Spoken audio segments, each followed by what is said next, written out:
স্বাগত দীপ্ত সংবাদে। আপনাদের সাথে আছি আমি আনোয়ারুল আলম। শুরুতেই জানাবো সংবাদ শিরোনাম।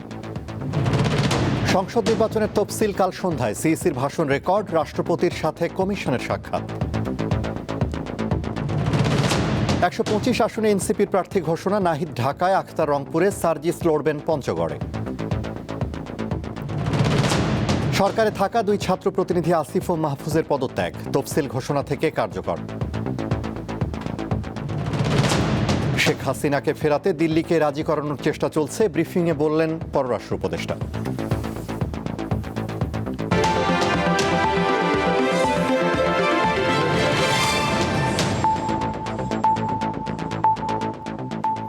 এবার বিস্তারিত। ত্রয়োদশ জাতীয় সংসদ নির্বাচনের তফসিল ঘোষণা করা হচ্ছে কাল। এ উপলক্ষে সন্ধ্যা ৬টায় জাতির উদ্দেশ্যে ভাষণ দেবেন প্রধান নির্বাচন কমিশনার এএমএম নাসির উদ্দিন।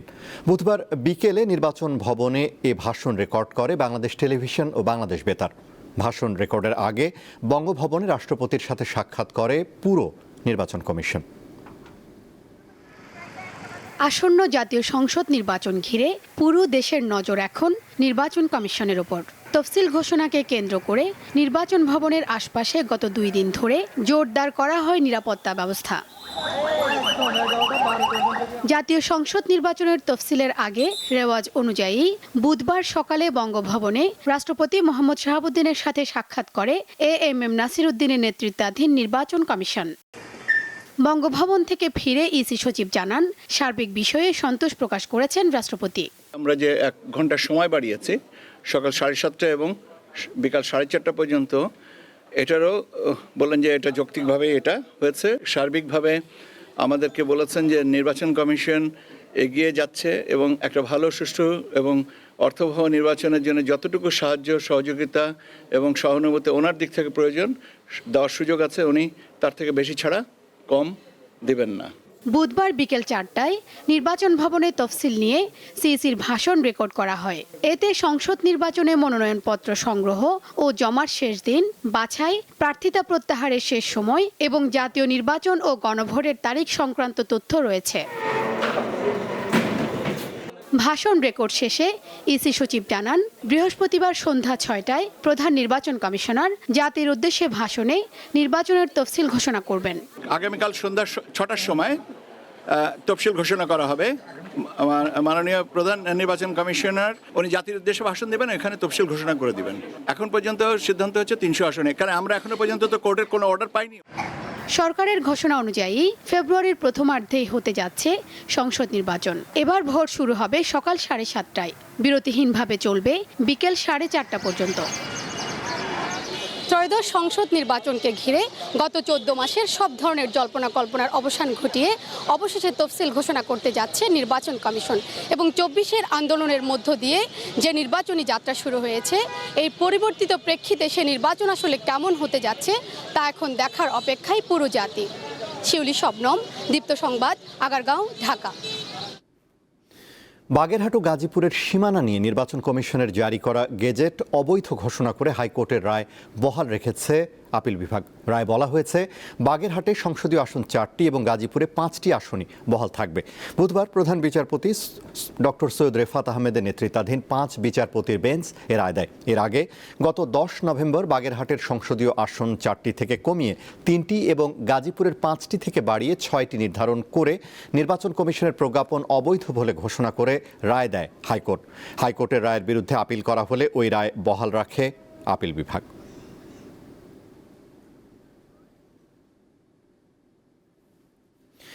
গণ অভ্যুত্থান পরবর্তী জাতীয় নির্বাচনকে নতুন বাংলাদেশ গড়ার সুযোগ হিসেবে আখ্যায়িত করেছেন প্রধান উপদেষ্টা ডক্টর মোহাম্মদ ইউনূস।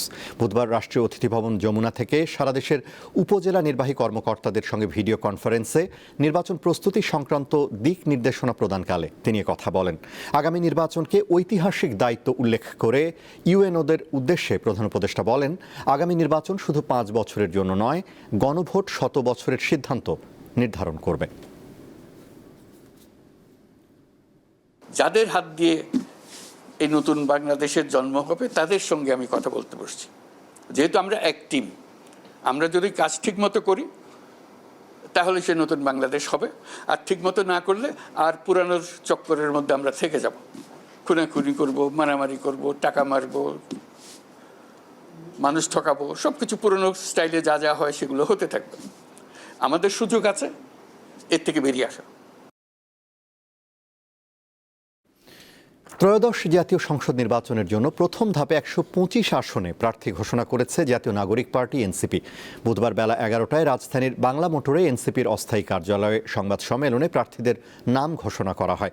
ঘোষিত তালিকা অনুযায়ী এনসিপির আহ্বায়ক নাহিদ ইসলাম নির্বাচন করবেন ঢাকা 11 আসনে, আর সদস্য সচিব আখতার হোসেন নির্বাচন করবেন রংপুর 4 আসনে।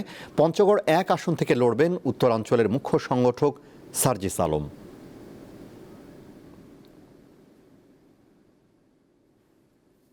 আমরা ক্ষমতার জন্য, ক্ষমতায় যাওয়ার জন্য নির্বাচনে অংশগ্রহণ করতেছি, এটা খুবই পরিষ্কার। সিট কয়টা পাবো কি পাবো না সেটা বিবেচনা রেখেও নির্বাচনে অংশগ্রহণ করতেছি। সিট নিশ্চিত করতে হলে আমরা কোনো না কোনো জোটের সাথে চলে যেতাম। ফলে আমাদের নির্বাচনে অংশগ্রহণ করার লক্ষ্যটা কি? আমাদের নির্বাচনে অংশগ্রহণ করার লক্ষ্য 300 আসনে আমরা প্রার্থী দিতে যাচ্ছি যারা জনগণের কাছে যাবে, যারা হ্যাঁ পক্ষে প্রচারণা করবে, হ্যাঁ পক্ষে জনগণকে মোটিভেট করবে। কারণ এই হ্যাঁ মানে হচ্ছে সংস্কার। অন্তর্বর্তী সরকারের তথ্য ও সম্প্রচার উপদেষ্টা মাহফুজ আলম এবং স্থানীয় সরকার এবং যুব ক্রীড়া উপদেষ্টা আসিফ মাহমুদ সজীব ভুঁইয়া পদত্যাগ করেছেন। বুধবার সন্ধ্যায় প্রধান উপদেষ্টার কাছে তারা পদত্যাগপত্র জমা দেন। প্রধান উপদেষ্টা পদত্যাগপত্র গ্রহণ করে তাদের উজ্জ্বল ভবিষ্যৎ কামনা করেন। অন্তর্বর্তীকালীন সরকারের 2024 সালের 5 আগস্ট আওয়ামী লীগ সরকারের পতনের পর 8 আগস্ট ডক্টর মোহাম্মদ ইউনূসের নেতৃত্বে অন্তর্বর্তী সরকার গঠিত হয়। বিশ্বস্ততার সহিত পালন করিব। তখন প্রধান উপদেষ্টা সহ মোট 23 সদস্যের উপদেষ্টা পরিষদ গঠিত হয়। সেই সময় জুলাই গণ অভ্যুত্থানে নেতৃত্ব দেওয়া ছাত্র প্রতিনিধিদের সরকারে অন্তর্ভুক্ত করা হয়। বুধবার তাদের পদত্যাগের মাধ্যমে সরকারে আর কোনো ছাত্র প্রতিনিধি থাকল না। সবশেষ মাহফুজ আলম দায়িত্বে ছিলেন তথ্য ও সম্প্রচার মন্ত্রণালয়ের উপদেষ্টা হিসেবে, আর আসিফ মাহমুদ সজীব ভুঁইয়া ছিলেন স্থানীয় সরকার, পল্লী উন্নয়ন ও সমবায় মন্ত্রণালয় এবং যুব ও ক্রীড়া মন্ত্রণালয়ের উপদেষ্টা। অন্তর্বর্তী সরকারের বিবৃতি অনুযায়ী তাদের এই পদত্যাগপত্র কার্যকর হবে জাতীয় নির্বাচনের তফসিল ঘোষণার পর। আজ বিকেল 5টা নাগাদ প্রধান উপদেষ্টা প্রফেসর মোহাম্মদ ইউনূসের কাছে তাদের পদত্যাগপত্র জমা দিয়েছে। উপদেষ্টারা রাষ্ট্রীয় অতিথি ভবন যমুনায় উপস্থিত হয়ে পদত্যাগপত্র জমা দিলে প্রধান উপদেষ্টা তা গ্রহণ করেন। তাদের পদত্যাগ নির্বাচন কমিশন তফসিল ঘোষণার সাথে সাথে কার্যকর হবে। সংবাদ সম্মেলনে প্রেস সচিব জানান, জুলাই গণ অভ্যুত্থানের সম্মুখ সারিতে থেকে নেতৃত্ব দেওয়া এই দুই ছাত্রনেতার পদত্যাগপত্র গ্রহণের পর প্রধান উপদেষ্টা তাদের ভবিষ্যৎ জীবনের জন্য মঙ্গল কামনা করেছেন। নিজেদের কর্মের মাধ্যমে দেশের মঙ্গলে নিয়োজিত থাকার আহ্বান জানিয়ে দুই ছাত্রনেতার উদ্দেশ্যে প্রধান উপদেষ্টা আরও বলেন, সরকারে থেকে যে অভিজ্ঞতা তোমরা অর্জন করেছো তা ভবিষ্যৎ জীবনে অবশ্যই কাজে লাগাতে হবে। এই দুই উপদেষ্টার পদত্যাগের পর তাদের স্থলে নতুন কেউ উপদেষ্টা হচ্ছেন কিনা এ নিয়ে এখনো কোনো সিদ্ধান্ত আসেনি। গভর্নমেন্টের তরফ থেকে এর আগে ছাত্র প্রতিনিধি নাহিদ ইসলাম গত 25 ফেব্রুয়ারি পদত্যাগ করে জুলাই গণ অভ্যুত্থানে নেতৃত্ব দেওয়া তরুণদের উদ্যোগে গঠিত জাতীয় নাগরিক পার্টি এনসিপির আহ্বায়ক হন। প্রকৃত ঘোষক হলেন বাংলাদেশের শিমুল বাশার, দীপ্ত বার্তা কক্ষ। ক্ষমতায় গেলে দুর্নীতির লাগাম টেনে ধরতে মেগা প্রজেক্ট করবে না বিএনপি। এর পরিবর্তে রাষ্ট্রের অর্থ, শিক্ষা, স্বাস্থ্য ও সামাজিক উন্নয়নে ব্যয় করা হবে বলে জানিয়েছেন বিএনপির ভারপ্রাপ্ত চেয়ারম্যান তারেক রহমান। বুধবার রাজধানীর কৃষিবিদ ইনস্টিটিউশনে আয়োজিত বিএনপির দেশ গড়ার পরিকল্পনা শীর্ষক কর্মসূচিতে তিনি এই কথা বলেন। জাতীয় নির্বাচনকে সামনে রেখে বিএনপি নেতাকর্মীদের নির্বাচনী প্রচারণার অংশ হিসেবে সপ্তাহব্যাপী দেশ গড়ার পরিকল্পনা শীর্ষক কর্মশালার আয়োজন করেছে বিএনপি। রাজধানীর খামারবাড়ি কৃষিবিদ ইনস্টিটিউট মিলনায়তনে আয়োজিত কর্মসূচির চতুর্থ দিন যুবদল ও কৃষক দলের নেতাকর্মীরা অংশ নেন। যখন তার অনুষ্ঠানে লন্ডন থেকে ভার্চুয়ালি যোগ দেন বিএনপির ভারপ্রাপ্ত চেয়ারম্যান তারেক রহমান। ধানের শীষকে জিতাতে হবে, এর কোনো বিকল্প নাই। ধানের শীষকে জিতানোর মাধ্যমে জনগণের যে পরিকল্পনা, জনগণের পক্ষের যে পরিকল্পনা, সেটিকে বাস্তবায়ন করতে হবে, এর কোনো বিকল্প নাই। ধানের শীষকে জেতানোর মাধ্যমে দেশকে রক্ষা করতে হবে। তিনি বলেন, বিএনপি ক্ষমতায় গেলে 1 লাখ স্বাস্থ্যকর্মী নিয়োগ দেওয়া হবে, যার 80 থেকে 85% হবে নারী। পৃথিবীর কোন কোন দেশে কি কি কাজের ব্যবস্থা সৃষ্টি হতে পারে এবং কি কি সেটা রিকোয়ারমেন্ট আমরা সেভাবে আমাদের ভোকেশনাল এবং সেভাবে আমাদের ট্রেনিং ইনস্টিটিউটগুলো আমাদের ডিটেইল পরিকল্পনার মধ্যে আমরা সেগুলো করার চেষ্টা করছি। আমাদের একটি অন্যতম লক্ষ্য হচ্ছে আমরা কোনো মেগা প্রজেক্টে যাব না, কারণ আমরা দেখেছি মেগা প্রজেক্ট মানে মেগা দুর্নীতির বিরুদ্ধে আমাদেরকে দুর্নীতির লাগাম টেনে ধরতে হবে।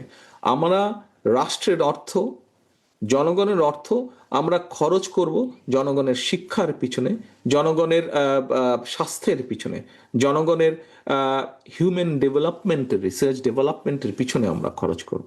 তারেক রহমান বলেন, শিক্ষা ব্যবস্থা এমনভাবে গড়ে তোলা হবে যাতে বাংলা ইংরেজির সাথে তৃতীয় কোনো ভাষা শিখতে পারে শিক্ষার্থীরা। আজকের শিশু তাকে এমনভাবে আমরা শিক্ষা দিতে চাইছি, আগামী দিনে যখন সে যুবক হবে, আগামী দিনে যখন সে বড় হবে, একটু যখন তার সময় আসবে কর্মসংস্থানে, যখন তার সময় আসবে তার পরিবারকে দেখে রাখা, সেই উপযুক্ত, সে নারী হোক পুরুষ হোক, তার শিক্ষা ব্যবস্থা এমনভাবে গড়ে তুলতে চাইছি আমরা যেন তাকে দুশ্চিন্তায় পড়তে না হয়। খুব সংক্ষেপে যদি বলতে হয়, আপনারা শুনেছেন শিক্ষা ব্যবস্থা আপনাদের সামনে তুলে ধরা হয়েছে এবং সেখানে উল্লেখ করা হয়েছে যে আমরা দ্বিতীয় এবং তৃতীয় ল্যাঙ্গুয়েজ আমরা আনতে চাইছি। তারেক রহমান বলেন, আগামীর বাংলাদেশ কিভাবে পরিচালিত হবে তার পরিকল্পনা বিএনপি ছাড়া কোনো রাজনৈতিক দল দিতে পারেনি। কোন রাজনৈতিক দল এরকম প্ল্যানিং দিয়েছে? সঞ্জিদা প্লাবনী, দীপ্ত সংবাদ, ঢাকা। বিএনপি চেয়ারপারসন বেগম খালেদা জিয়া আইসিইউতে আছেন। তিনি চিকিৎসা নিতে পারছেন বলে জানিয়েছেন বেগম জিয়ার ব্যক্তিগত চিকিৎসক ডাক্তার AZM জাহিদ হোসেন। বুধবার সন্ধ্যায় রাজধানীর এভারকেয়ার হাসপাতালের সামনে ব্রিফিংয়ে তিনি এসব কথা জানান। ওনাকে যে চিকিৎসা দেওয়া হচ্ছে সেই চিকিৎসা উনি আগের মতোই, আমাদের মেডিকেল সায়েন্সের ভাষায় যদি বলি, she can continue on maintaining her treatment, এবং ডাক্তাররা যে চিকিৎসা দিচ্ছে সেটি উনি গ্রহণ করতে পারছেন এবং সেটি উনি নিয়ে সত্যিকার অর্থে রেসপন্স করছেন। মানুষের মধ্যে বিভ্রান্তি সৃষ্টি না করে। মানবতা বিরোধী অপরাধের মামলায় সাবেক প্রধানমন্ত্রীর ছেলে সজীব ওয়াজেদ জয়কে 17 ডিসেম্বরের মধ্যে আদালতে হাজির হতে পত্রিকায় বিজ্ঞপ্তি প্রকাশের নির্দেশ দিয়েছে ট্রাইব্যুনাল 1। জুলাই আন্দোলনে ইন্টারনেট বন্ধ করে হত্যাকাণ্ডে সহায়তা মামলার আসামি জয়। এদিকে বিদেশি আইনজীবী নিয়োগের জন্য ট্রাইব্যুনালে আবেদন করেছেন আনিসুল হক ও সালমান এফ রহমান। জুলাই আগস্টে ইন্টারনেট বন্ধ করে গণহত্যায় সহায়তার অভিযোগে দায়ের হওয়া মানবতা বিরোধী অপরাধের মামলায় সাবেক প্রধানমন্ত্রী শেখ হাসিনার ছেলে সজীব ওয়াজেদ জয়কে হাজির হওয়ার জন্য পত্রিকায় বিজ্ঞপ্তি প্রকাশের নির্দেশ দিয়েছে আন্তর্জাতিক অপরাধ ট্রাইব্যুনাল 1। এ মামলার আরেক আসামি সাবেক আইসিটি প্রতিমন্ত্রী জুনায়েদ আহমেদ পলক। শুনানি শেষে চিফ প্রসিকিউটর মোহাম্মদ তাজুল ইসলাম দাবি করেন, ইন্টারনেট বন্ধ করে হত্যাকাণ্ডের সহায়তার মাস্টারমাইন্ড ছিলেন জয়। তিনি আইসিটির অ্যাডভাইজার ছিলেন এবং আইসিটি মন্ত্রণালয় বাংলাদেশের গণহত্যাকে আড়াল করার জন্য ইন্টারনেট বন্ধ করে সারা বাংলাদেশে গণহত্যাকে যেভাবে ফ্যাসিলিটেট করেছিল, গোটা দুনিয়ার কাছ থেকে এই গণহত্যার তথ্য লুকানোর চেষ্টা করেছিল, সেটার মাস্টারমাইন্ড কিন্তু সে সজীব ওয়াজেদ জয়, এবং সেটা বাংলাদেশে থেকে এই পরিকল্পনার বাস্তবায়ন করেছেন জুনায়েদ আহমেদ পলক। সুতরাং তার বিচার আইন অনুযায়ী বাংলাদেশের আদালতে হবে, এটা আইনে খুব সুস্পষ্টভাবে বলা আছে।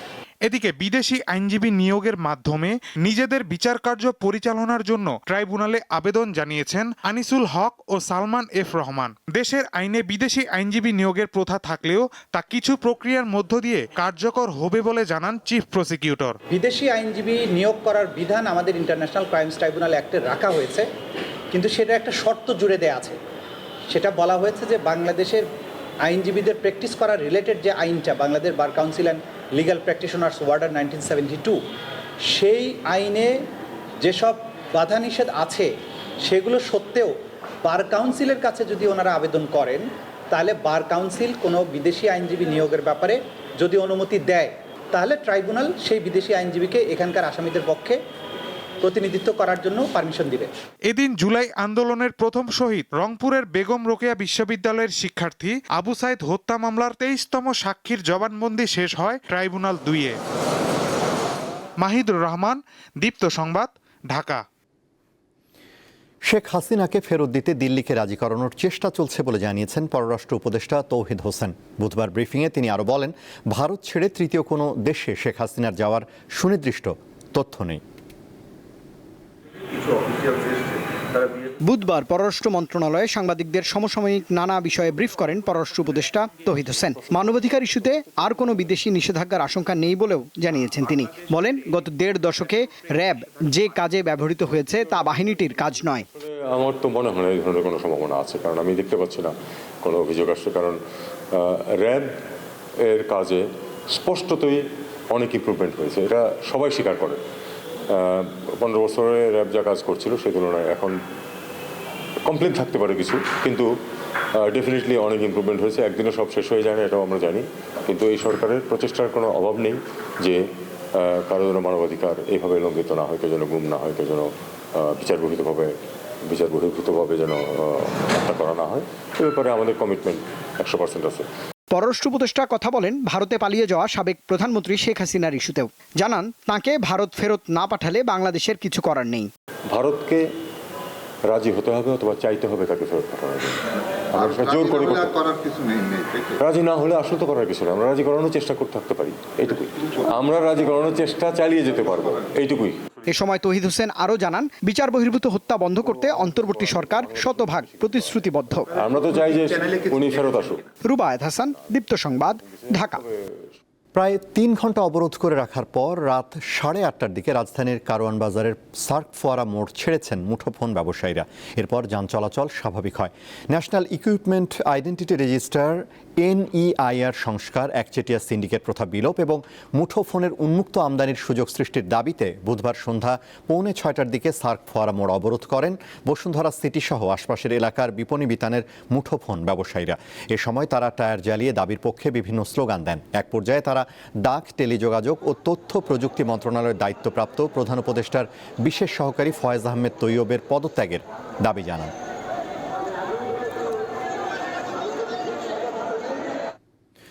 রাজশাহীর তানোরে প্রায় 35 ফুট গভীর গর্তে পড়ে গেছে 2 বছর বয়সী এক শিশু। বুধবার বেলা 1:15টার দিকে তানোরের কোয়েলহাট পূর্বপাড়া গ্রামে ঘটনা ঘটে। স্থানীয়রা জানান, 1 বছর আগে কসির উদ্দিন তার জমিতে সেচের জন্য একটি সেমি ডিপ নলকূপ বসানোর চেষ্টা করেন, কিন্তু 35 ফুট বোরিং করার পর সেখানে পানি পাননি, তাই নলকূপ বসানো হয়নি। 1 বছর ধরে গর্তটি সেভাবেই পড়েছিল। বুধবার দুপুরে কোয়েলহাট পূর্বপাড়া গ্রামের রাকিবুল ইসলামের ছেলে সাজিদ মায়ের সাথে হাঁটার সময় গর্তে পড়ে যায়। খবর পেয়ে শিশুটিকে উদ্ধারে যোগ দেয় ফায়ার সার্ভিস।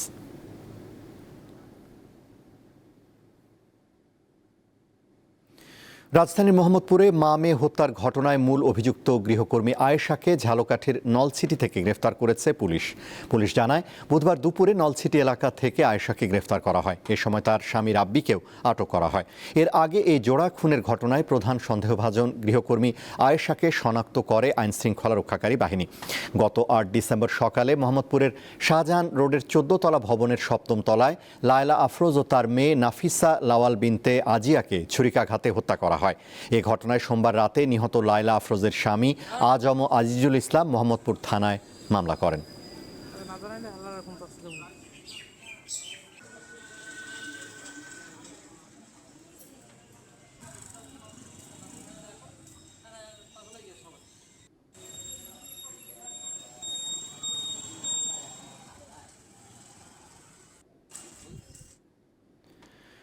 মুক্তিযুদ্ধের ইতিহাসে গুরুত্বপূর্ণ ঘটনাবহুল একটি দিন 10 ডিসেম্বর। 1971 সালের এই দিনে ঢাকায় রাও ফরমান আলীর নেতৃত্বে ও পরিকল্পনায় পরিকল্পিত বুদ্ধিজীবী হত্যাকাণ্ডের সূচনা হয়। এদিন শান্তিনগরের চামেলিবাগের ভাড়া বাড়ি থেকে প্রখ্যাত সাংবাদিক সিরাজউদ্দিন হোসেনকে আলবদর বাহিনীর সহযোগিতায় ধরে নিয়ে যায় পাকিস্তানি হানাদার বাহিনী। একই দিনে দেশের বেশিরভাগ জেলা শত্রুমুক্ত হয়। চলে কারফিউ আর ব্ল্যাকআউট। বোমা, রকেট ছুঁড়ে বিধ্বস্ত করে দেওয়া হয় ঢাকার কুর্মিটোলা বিমানবন্দর। ভৈরব বাজারের ঘাঁটি থেকে সেনারা সোজা ঢাকার দিকে এগিয়ে আসে।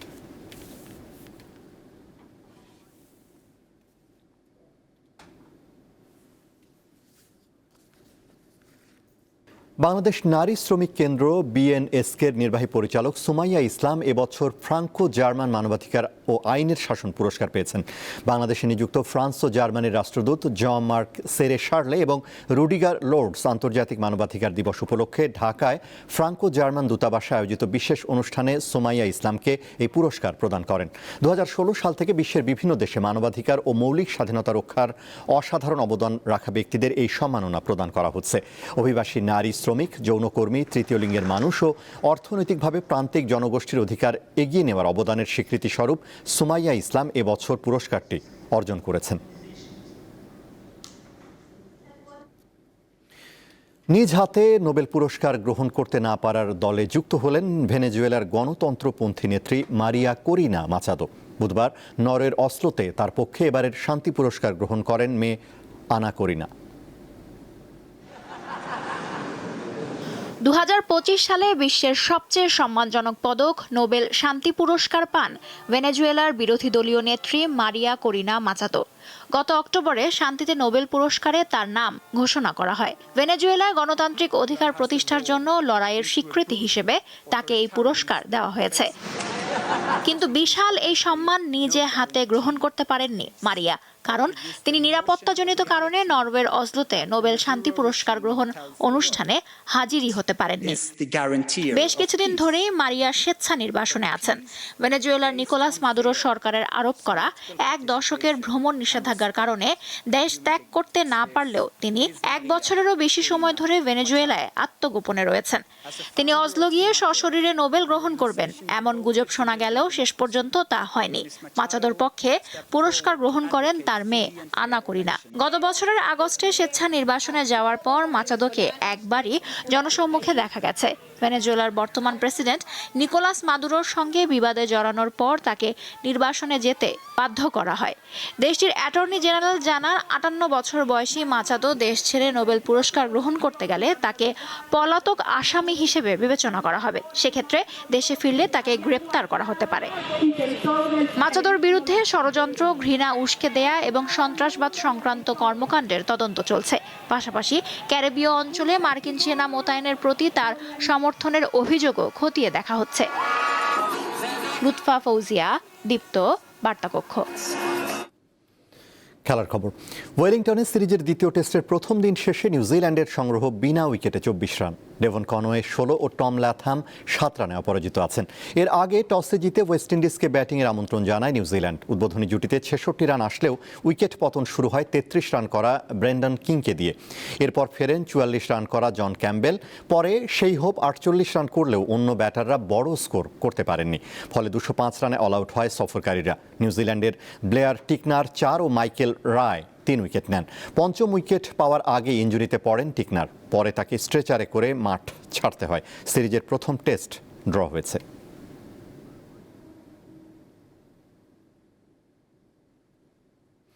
চ্যাম্পিয়ন্স লিগের রাত 2টায় হাই ভোল্টেজ ম্যাচে ম্যানচেস্টার সিটির মুখোমুখি হবে রিয়াল মাদ্রিদ। বার্নাবুতে মাঠে নামার আগে রিয়ালের কপালে চিন্তার ভাঁজ কিলিয়ান এমবাপ্পেকে নিয়ে। চোটের কারণে অনুশীলনে ছিলেন না এই ফরাসি তারকা। বিপরীতে ইনজুরিতে থাকা রদ্রি, কোভাচিচ সহ ডিফেন্ডার জন স্টোনসকে ছাড়াই মাঠে নামবে সিটিজেনরা। অপরদিকে ব্রুগার মাঠে লড়বে পয়েন্ট টেবিলের শীর্ষে থাকা আর্সেনাল। এই ম্যাচে জয় পেলে শীর্ষস্থান আরও শক্ত করবে গানাররা। ঠিক একই সময়ে অ্যাথলেটিকো বিলবাওয়ের বিপক্ষে মাঠে নামবে পিএসজি।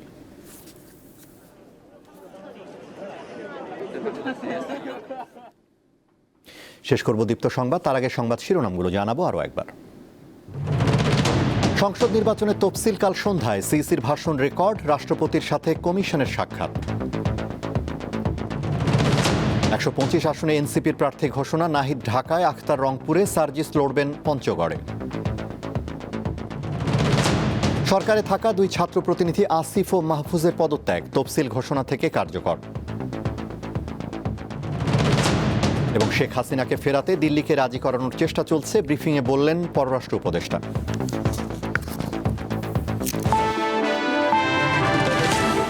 এই ছিল এখনকার মতো। এছাড়া আরও তথ্য ও বিনোদনের খবর পেতে যুক্ত থাকুন দীপ্তর ডিজিটাল প্ল্যাটফর্মগুলোতে। ধন্যবাদ।